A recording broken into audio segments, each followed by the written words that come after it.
म्हणजे जगात जरी युद्धाच्या चर्चा सुरू असल्या तरी भारतात मात्र सध्या एकच चर्चा सुरू आहे, धुरंधरच्या दुसऱ्या पार्टची. आदित्य धरने दिग्दर्शित केलेली स्पाय थ्रिलर मूव्ही आज 19 मार्चला गुढीपाडव्याच्या मुहूर्तावर रिलीज झाली. मुख्य रिलीज पूर्वी पेड प्रिव्ह्यू शो काल ठेवण्यात आला होता आणि त्याचे सगळीकडचे हाऊसफुल बोर्ड बघूनच कळत होतं की रिलीज झाल्यावर धुरंधर काय धुरळा करणार. पण खरंच धुरंधरचा दुसरा पार्ट तेवढा चांगला आहे का? पहिल्या भागात ज्या अपेक्षा उंचावून ठेवल्या होत्या त्या अपेक्षांवर दुसरा पार्ट खरा उतरतो का? रणवीरचं काम कसं झालंय आणि या सगळ्या गोष्टींबद्दल आपण या व्हिडिओच्या माध्यमातून चर्चा करणार आहोत. आणि तुम्ही अजून मूवी पाहिला नसेल तर टेन्शन घेऊ नका, यामध्ये कोणताही स्पॉइलर नसणार आहे. नमस्कार, मी प्रथमेश आणि तुम्हाला तर माहिती आहे आपला विषयच भारी. सगळ्यात आधी तर स्टोरी बघूया. पहिल्या पार्ट मध्ये आपण बघितलं की रेहमान डकेत मारला जातो आणि त्यानंतर लियारीमध्ये एकच गोंधळ उडतो. आपला नायक हमजा अली मदारी रेहमानच्या माणसांनी पटवून देतो की त्याला एसपी चौधरीने आणि अर्शद पप्पूने मिळून मारलाय. आणि त्यानंतर काही घटना होतात ज्यात हमजा लियारीचा ताबा घेतो आणि आता हे सगळं कसं होतं हे दुसऱ्या पार्ट मध्ये बघायला मिळत आहे. पण त्याआधी आपण हमजाची गोष्ट बघतो. जसकिरत सिंग रंगी हमजा कसा बनला, त्याचं मिशन काय, त्याची स्टोरी काय आणि त्याचा बदला काय, हीच या पार्टची मेन थीम आहे.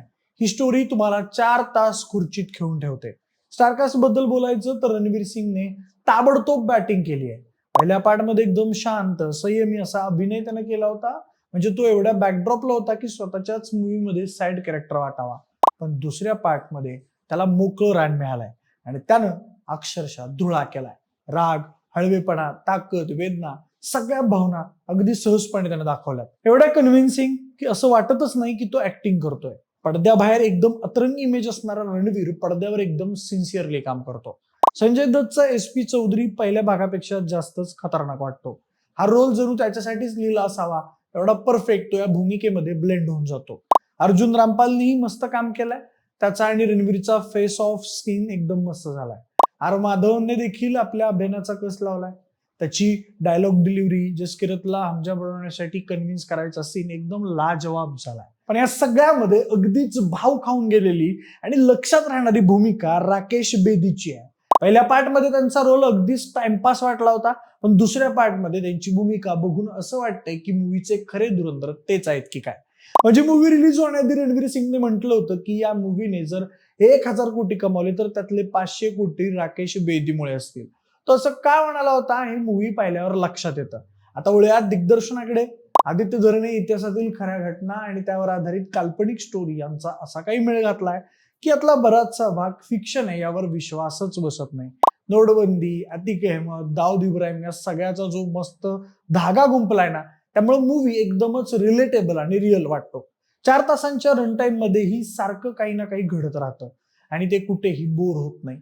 आदित्य यांच्या दिग्दर्शनाच्या स्टाईलने बॉलिवूडमध्ये आणि विशेषतः बॉलिवूड स्पाय युनिव्हर्स मध्ये एक नवीन बेंचमार्क सेट केला आहे नक्की.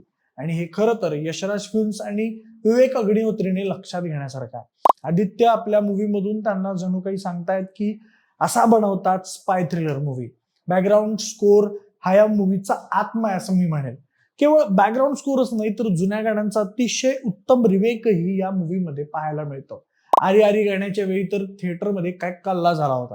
बाकी production design, action sequence, cinematography, editing अशा टेक्निकल गोष्टींमध्ये हा सिनेमा बराच पुढे आहे.